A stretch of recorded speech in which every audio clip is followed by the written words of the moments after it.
이 시간 대언해드릴 하나님의 말씀의 제목은 신앙인의 용기가 되겠습니다. 이런 이야기가 있습니다. 어느 날 사단이 그동안에 자신이 싸움터에서 사용해왔던 많은 무기들을 졸개 귀신들에게 판매하는 일이었습니다. 각 무기에게는 이름도 붙여놓고 또한 가격을 쭉 매겨놓은 상태에서 귀신들에게 전시 판매가 되었습니다.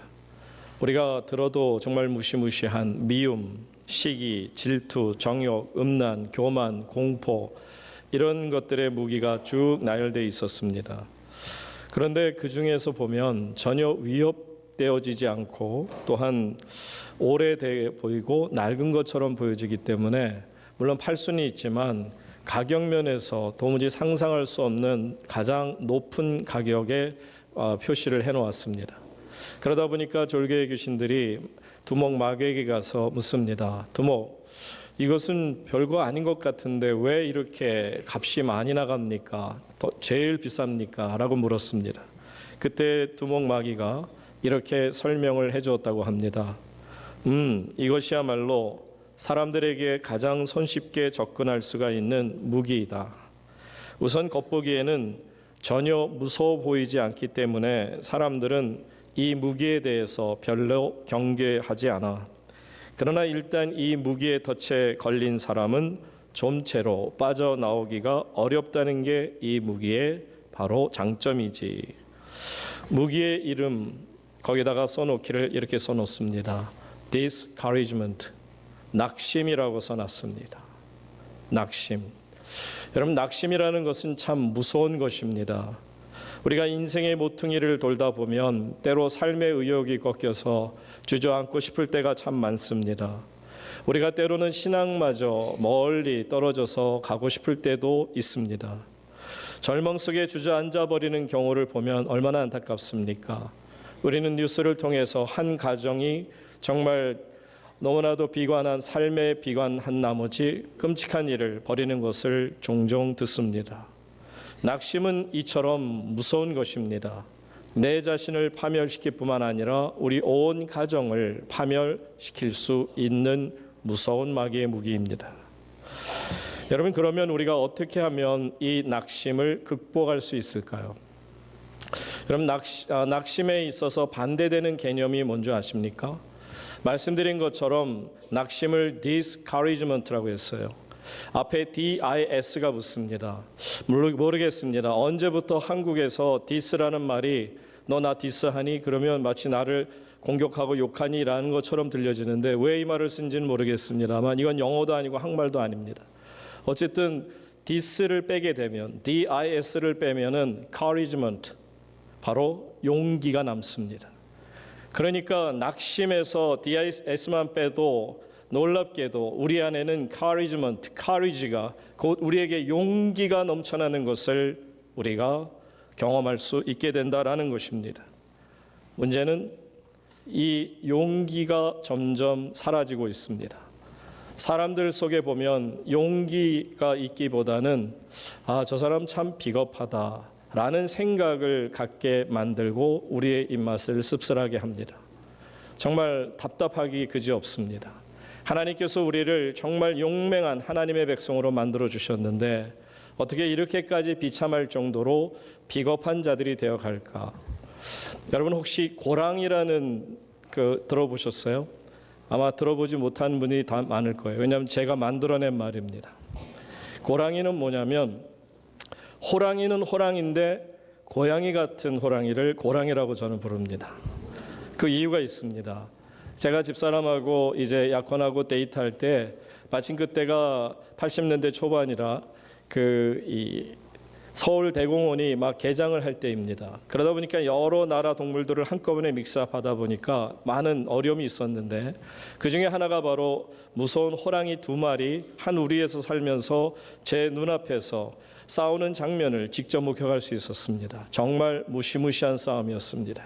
그런데 그렇게 조금 싸우는 것 같더니 천지를 흔드는 으르렁 소리와 더불어 정말 그것을 지켜보던 100여 명의 사람들이 간이 콩알만해질 때쯤 이 한쪽 호랑이가 이제 아마 자기가 졌다고 생각하는지 순간 바짝 엎드립니다. 바짝 누워서는 이제 그 꼬리를 그 두 다리 사이로 이렇게 숨기고요.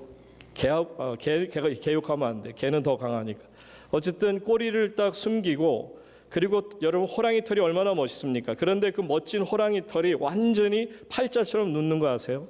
이 정말 이것이 갈기가 쓴 것처럼 이렇게 솟아 올라서 그래야 용맹스러움이 나타나는데, 완전히 털이 팔자처럼 이렇게 누운 상태에서 거기에다가 들을 수 없는 호랑이의 낑낑대는 소리, 상상이 안 가실 겁니다. 나 잘못했으니까 나 목숨 좀 살려주세요. 끙끙 가는데 너무나도 정말 강아지도 그런 소리 안 낼 것 같아요. 보는 순간 아, 저거는 호랑이가 아니고 고랑이다. 그래서 고랑이가 된 겁니다. 제가 그 부산에서 잠시 지낼 때 마침 그 진돗개가 싸우는 장면을 보았습니다. 짠돌이 짠순이는 엄마 아들이에요. 짠순이가 엄마고 짠돌이가 아들인데, 얘네들도 진돗개, 누렁이들 싸움을 굉장히 잘하고요. 그런데 이쪽에 그 백구 하얀 진돗개가 이제 물론 그 굉장히 싸움을 잘하는 개입니다만은 10개월도 채 안 된 아직 어린 놈입니다. 그런데 이 어린 놈을 이 두 마리가 공격을 해서 싸우는데 보니까 무섭습니다. 그 두 마리도 얼마나 공격적으로 둘이서 팀을 이루어서 이제 공격하는지, 이 백구를 한 놈은 이 다리를 물고 한 놈은 여기를 뭅니다. 그 정도면 게임 끝이에요. 그 정도면 호랑이처럼 완전히 누워서 나 좀 살려주세요 낑낑대야 돼요. 그런데 이 10개월밖에 안 된 어린 이 백구가 막 흔들어대는데, 얼마나 흔드는지 여기가 다 찢겨나가고 피가 튀는데도 아랑곳하지 않습니다. 낑소리 내기는커녕 오히려 이를 드러내면서 끝까지 풀려놓은 상태에서 자기를 물던 짠순이 목을 콱 무는 그 장면을 보면서 와, 정말 저게 진돗개구나. 사랑하는 성도 여러분, 호랑이가 아무리 호랑이인들 뭐하겠습니까? 고랑이밖에 안 되는 것이라면, 여러분 하나님께서 우리에게 기대하시는 바가 뭘까? 하나님은 우리 한국교회를 정말 호랑이처럼 높이 세워주셨어요. 얼마나 용맹한지 모릅니다. 기도하는 이런 정말 교회가 또 세계에 어디 있겠습니까? 눈부신 성장이 있었습니다. 물질로도 많고 사람들도 많고 어디를 가든지 한국교회 그러면 자랑스러울 만큼 대단한 교회가 된 것이 사실입니다. 그러나 어느 순간부터는 겉모습은 호랑이임에 정말 속사람은 완전히 고랑이 같은 모습, 비겁한 자의 모습, 용기가 없는 자의 모습으로 완전히 내려앉는 모습을 보게 됩니다. 한국교회 용기가 없어 보입니다. 말씀드린 것처럼 고랑이 같은 모습을 하며 변명하기에 급급합니다. 여러분 보통 사람들이 비겁해지면서 변명하는 게 세 가지가 있어요. 내가 왜 용기가 없는지 아십니까? 내가 용기가 없는 이유는 세 가지입니다. 첫째는 경제적 여건이 충만하지 못하다는 거예요. 한마디로 내게 돈이 없다는 거예요. 돈이 없으니 예를 들어서 오래간만에 만난 친구를 만났을 때에도 내 지갑에 돈이 두둑해서 뭔가라도 사줄 수 있으면 내가 용기가 있는데, 내 주머니에 돈 하나가 없으니 그래서 부끄러워서 나는 정말 용감하지 못합니다 라는 고백을 하는 거죠. 정말 그렇습니까? 정말 돈이 없으면 비겁해져도 되는 거냐 말입니다. 사람들은 또한 이렇게 변명하기를 좋아합니다. 지식이 없기 때문에 내가 용기가 없습니다. 여러분 지식이 많으면, 그러면 지식이 많은 분들, 많이 배운 분들, 그분들은 무조건 다 용감한 분들 맞습니까? 우리가 살면서 겪지만 오히려 지식이 많은 사람일수록 더 비겁할 수도 있다라는 것을 알게 됩니다. 많이 배웠고 많이 알기 때문에 더 걱정과 근심에 쌓여 사는 것을 보게 됩니다. 아마 현대인들의 이 지식 수준으로 따진다면 과거 사람들이 보면 정말 기겁할 겁니다. 2000년 전에 있던 사람이 지금 현대 사회를 사는 우리 초등학교 학생들 보더라도 아마 정말 혀를 내두르지 않을 수가 없을 겁니다. 우리는 과학이라는 문명 아래에서 지금 이 땅을 살아가고 있습니다. 얼마나 놀라운 정보의 시대를 살고 있는지요. 우리는 참다운 용기를 기도해야 되는데, 참다운 용기 그러면 얼른 떠오르는 분들이 많이 있죠. 그 중에 대표가 바로 500년 전에 종교개혁을 감행했던 마틴 루터라는 사람입니다. 이분은 정말 신앙인의 용기가 무엇인지를 우리에게 분명히 보여주었습니다. 그는 종교적, 정치적 그 무서운 바티칸의 세력에 굴하지 않고 분연히 일어나서 끝까지 say no to no, 아닌 것은 아닌 거라고 말할 수 있는 그런 멋진 용기 있는 신앙인의 모습이었습니다. 결국은 이 마틴 루터의 그러면 이 용기 있는 신앙이 어디서 온 거냐 하는 겁니다. 여러분, 마틴 루터가 많은 이제 마귀로부터 어려움을 많이 당한 것을 그의 글을 통해서 보잖아요. 그가 이제 그 마귀가 그에게 찾아와서 그렇게 그를 흔들어 놓습니다. 야, 마틴 루터, 너 주제를 알아. 너같이 죄를 많이 지은 사람이 무슨 종교 개혁식이나, 차라리 네 자신이나 개혁해라. 그냥 포기해. 라고 말이죠. 그때 마틴 루터는 하나님 앞에 너무나도 마음이 괴로워 기도할 때 하나님께서 그에게 주신 말씀이 있습니다. 이 말씀의 은혜를 받고 그가 일어나게 되죠. 바로 요한일서 1장 7절 말씀입니다. 다 같이 읽겠습니다. 시작. 그가 빛 가운데 계신 것 같이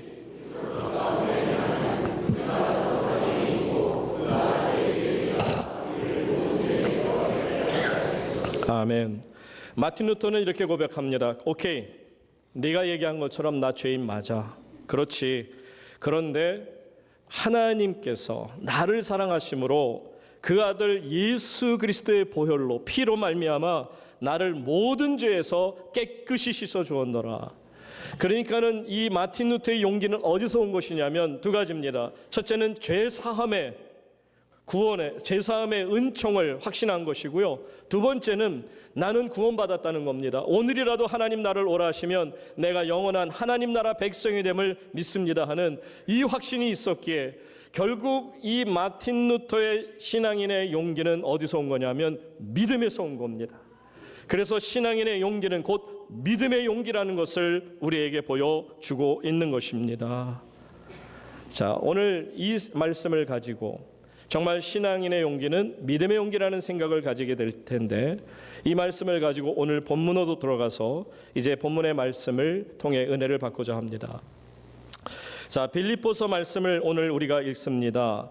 지금 배경을 좀 설명해 드리면 이거죠. 바울 사도가 복음을 전하다가 감옥에 갇혔죠. 자, 감옥에 갇히다 보니까 나타난 일이 있습니다. 그것은 뭐냐면 복음의 전파에 많은 찬물을 꼈는 것처럼 느껴졌습니다. 그러니까 빌립보 성도들이 사랑하는 주의 종 이제 사도 바울이 옥에 갇혔다는 얘기를 듣고는 너무 가슴이 아픈 거예요. 야, 이제 큰일 났다. 어떻게 하면 좋지? 복음이 이제는 전파가 되지 않는가 보다. 어떻게 하면 이런 일이 있을 수 있을까? 하나님, 그를 감옥에서 나오게 하소서. 정말 의기소침해지는 생각을 했죠. 이거를 사실은 에바브로디도가 빌립보에서 이제 그 로마로 와서 이 감옥에 갇혀 있는 바울에게 전해 준 것일 겁니다. 그러니까 에바브로디도를 통해서 빌립보 교우들이 얼마나 지금 정말 마음이 낙심되어 있는지를 설명해 주었겠죠. 그때 이것을 들었던 사도 바울이 위로하고자 쓴 것이 빌립보요. 그다음에 오늘 본문의 말씀에서 그는 구체적으로 내가 감옥에 갇혔으나 여러분 염려하지 마세요 하고 믿음으로 그들에게 자신이 갖고 있는 그 믿음을 나누기를 원하죠. 12절 말씀 다 같이 읽습니다. 시작. 형제들아, 내가 당한 일이 지금 바울이 그러는 겁니다. 내가 당한 일, 지금 바울이 당한 일이 뭐죠? 감옥에 갇힌 일이라는 거예요. 여러분들이 내가 감옥에 갇힌 일로 인해서 많이 힘들죠. 그리고 많이 믿음이 정말 약해지거나 흔들리고 있는 분들이 계시다는 얘기를 듣는데 참 안타깝습니다. 그러나 여러분 염려하지 마세요. 내가 지금 당한 일, 감옥에 갇힌 일이 오히려 나에게는 어떤 일이 되느냐? 복음 전파에 뭐가 된다고요? 진전이 된 줄을. 오히려 이 일로 인해서 복음이 더 퍼져나가고 있음을 말씀하고 있는 것입니다. 여러분, 그 사도행전 8장에 보시게 되면 하나님께서 물부터 부어주셔서 예루살렘 교회가 폭발적인 성장을 합니다. 어마어마한 성장을 이루죠. 하루에 3,000명씩 베드로가 설교할 때 회개하고 남자만 3,000명이 돌아왔으니 얼마나 많은 사람들이 예루살렘 교회로 모였겠습니까? 그런데 하나님께서는 그 예루살렘 교회에 철퇴를 꽝 하고 핍박을 통해 흩어버리십니다. 그런데 흩어진 이 디아스포라들이 전 세계 곳곳에 가서 하나님의 복음을 전하기 시작합니다. 결국 예루살렘 교회만 머물러 있던 교회가 아닌 전 세계로 흩어지는 엄청난 복음의 전진이 있음을 우리가 알 수 있죠. 그와 마찬가지로 바울이 얘기합니다. 여러분 두려워하지 마세요. 낙심하지 마세요. 제가 감옥에 갇혔죠. 내가 당한 일이 있지만 이것 때문에 오히려 복음이 전파가 못 되거나 오히려 어려움당하는 것이 아니고 내가 이 감옥에 갇히는 일로 인해서 지금보다 훨씬 더 복음이 앞서 나가게 될 것입니다. 그가 예언하듯이 말한 거죠. 여러분 아시겠지만 아마 사도 바울도 이렇게까지 될 줄은 몰랐겠죠. 그런데 그가 이렇게까지 복음의 진전을 얘기했었는데 그리고 나서 한 250년 정도 후에는 마침내 로마가 기독교 국가가 되는 것을 보십시오. 우연히 된 것입니까? 이처럼 하나님 안에서 자신이 감옥에 갇혔으나 나는 용기를 잃지 않습니다. 낙심하지 않습니다. 오히려 복음이 더욱더 많이 전파될 것을 나는 확신합니다. 그 고백을 드립니다. 13절 계속 보세요. 같은 얘기가 나옵니다. 다 같이 읽습니다. 시작.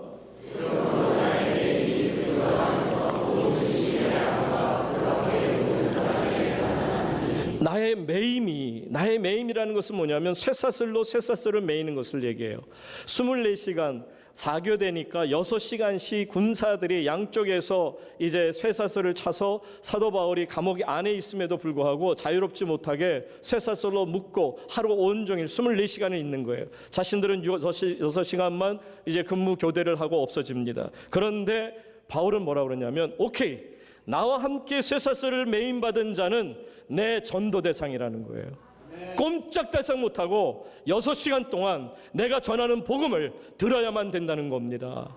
지금 그 얘기를 하는 거예요. 나의 매임이 그리스도 예수 안에서 모든 시대 안과 그 밖의 모든 사람에게 나타났다. 여러분 이게 얼마나 놀라운 말씀인 줄 아세요? 로마의 그 시위대라는 것은 누구를 얘기하느냐면요, 로마 제국이 어마어마하게 컸잖아요.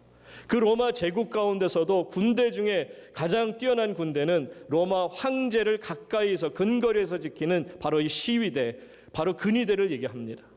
그러니까 이들에게는 어떤 부대보다도 훨씬 더 영향력이 넓고 권력이 센 그런 사람들이 모인 곳이에요. 엘리트들이 모인 곳이라는 겁니다. 그런데 그들 모두에게 복음을 전할 수 있는 기회가 되었으니 할렐루야입니다. 걱정하지 마세요. 내가 이 매임으로 인하여, 내가 당한 일로 인하여 오히려 복음이 전파되고 진전되고 있으니, 전진하고 있으니 여러분 절대로 낙심하지 마세요. 그러면서 14절에 계속 또 이렇게 말씀합니다. 좀 더 구체적이죠. 14절 다 같이 읽습니다. 시작. 형제 중 다수가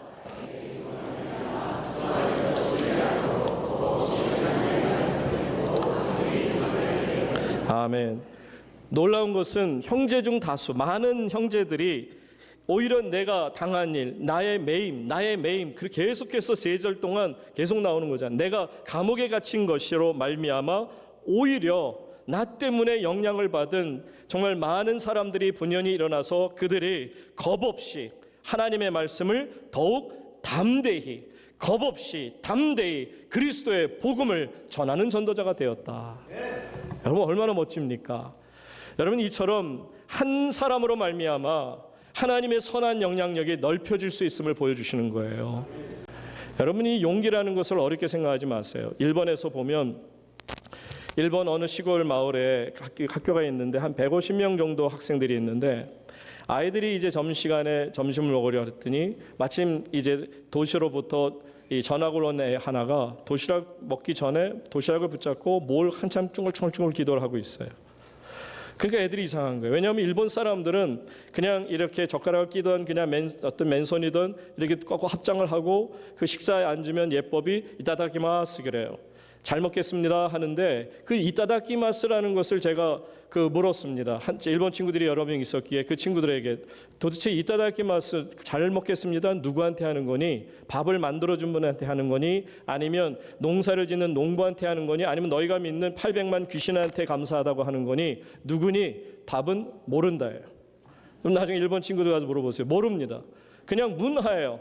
그냥 어려서부터 이타다키마스 하니까 그냥 아무 생각 없이 하는 겁니다.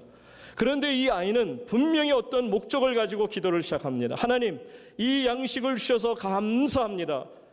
그러다 보니까 애들이 이상하다니까 선생님한테 일렀어요. 선생님 제가 좀 이상한 것 같아요. 그때 선생님이 와서 묻더랍니다.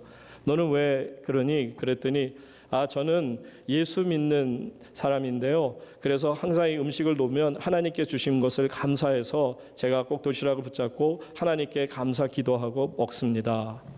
그랬더니 선생님이 너무 놀라면서 야, 참 너 대단하다. 나도 크리스찬이긴 한데 나는 혹시라도 사람들이 나를 볼까 봐 두려워서 나는 숨어 있었는데 넌 어떻게 이렇게까지 정말 멋진 신앙을 갖고 있니? 칭찬하시더라는 거죠. 사랑하는 여러분, 신앙인의 용기 대단한 거 원하는 게 아니에요. 여러분한테서 빨간 띠 두르고 이렇게 손에 들고 그런 어떤 투사 같은 그런 용맹을 원하시는 게 아닙니다. 여러분에게 하나님께서 바라시는 카리지먼트, 용기라는 것은 뭐냐면 여러분의 삶의 현장에서 하나님께 감사할 수 있고 하나님이 나의 하나님인 것을 인정할 수 있다면. 저는 그 70년도 71년도에 그 월남에서 한 1년 좀 넘게 살았던 적이 있습니다. 그 월남 사람들을 지금도 기억하는 것은 굉장히 강한 민족성을 가지고 있어요. 그런데 여러분 아시는 것처럼 지금은 베트남이라고 부릅니다만 그 민족성이 강한 그들에게 박항서라는 이름은 대단한 이름이 됐어요. 여러분, 그들이 통일을 하고요. 74년도에 통일되고 나서 호치민은 그들의 국부입니다. 국가의 아버지예요. 그를 비교할 수 있는 사람은 베트남에 존재하지 않습니다. 그런데 이번에 박항서가, 물론 박항서 감독이 그 정도까지는 아니겠습니다만 그래도 길거리에 사람들이 한쪽에는 호치민, 한쪽에는 박항서 사진을 내걸었다는 건요, 이거는 어마어마한 영향력입니다. 예수를 믿음으로 말미암아 하나님께서 그를 높여주시는데 보십시오. 그는 하노이 한인교회 안수 집사님이세요. 그의 부인 최상화 권사는 어려서부터 믿음이 투철한 하나님의 여종입니다. 한번 사진 보십시오. 기도하는 모습이에요. 한동안 사람들은 왜 이 사람이 이렇게 자꾸 머리를 숙일까? 제가 본 사진 중에는 베트남 목사님들, 한인 목사님들이 이 박항서 감독을 가운데 놓고 축복 기도하고 축구 시합 스즈키 대회 나가기 전에 기도하는 모습의 사진도 본 적이 있습니다. 여러분, 한 사람의 선한 영향력을 키우십니다. 가이드십을 만드세요. 지금 베트남 선교사님들이 저에게 들려주는 정말 복된 소식이 뭔지 아세요? 목사님, 베트남 선교가 이렇게 쉬워진 적이 없었습니다. 베트남은 공산국가입니다. 거기에는 복음 못 전해요. 중국보다도 더 사실은 베트남이 힘들었어요. 복음 못 전합니다. 그런데 선교사님들이 이구동성하는 말이 너무너무 쉬워졌어요. 가는 곳마다 한국 사람이라면 반기고 예수를 전하려면 박항서 감독이 믿는 하나님이라면 나도 한번 믿어보겠다. 사랑하는 성도님 여러분, 여러분들이 바로 하나님의 거룩함을 입은 신앙을 되찾고 용기를 되찾고 그래서 우리에게 주신 믿음의 용기를 가지고 신앙인의 용기가 무엇인지를 나타내고 보여줄 수 있는 저와 여러분 될 수 있기를 주의 이름으로 축원합니다.